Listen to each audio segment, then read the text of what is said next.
Hey guys, welcome back to my channel. Today I'm going to cook crispy pata.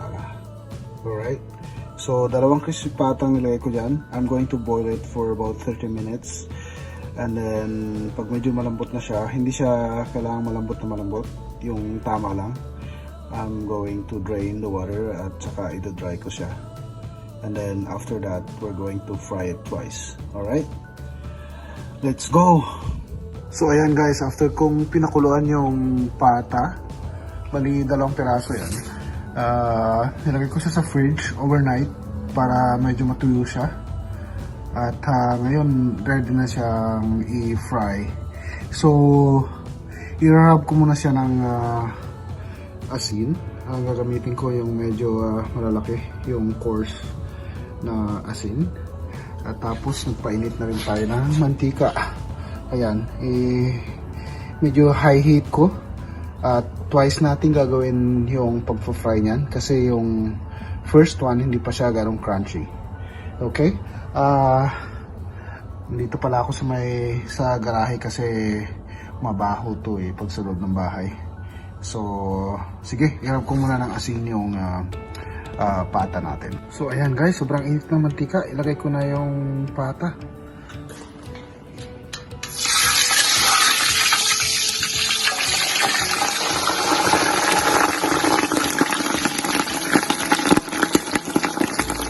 So ayan guys, so after nung unang salang, yan ang kinalabasan. So ngayon, napalamig ko na siya. Siguro mga 15-20 minutes. Nandito naman sa labas, winter ngayon. So malamig na yan. At sasalang natin ulit. Ito yung mantika. Kumukulo na naman siya.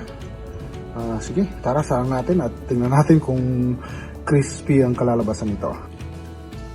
Ayan guys, so after dalawang salang sa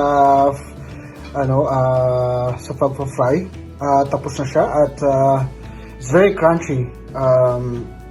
Tingnan nyo naman at ginarnish ko siya ng konti. So para naman maganda ang presentation kasi Pasko ngayon.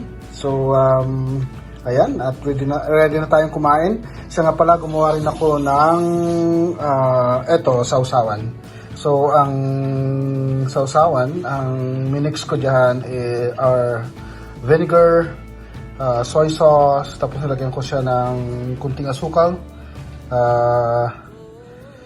chopped onions, at saka yung red bell pepper, at saka meron pala akong nilagay na ano bang tawag dito, spring onions.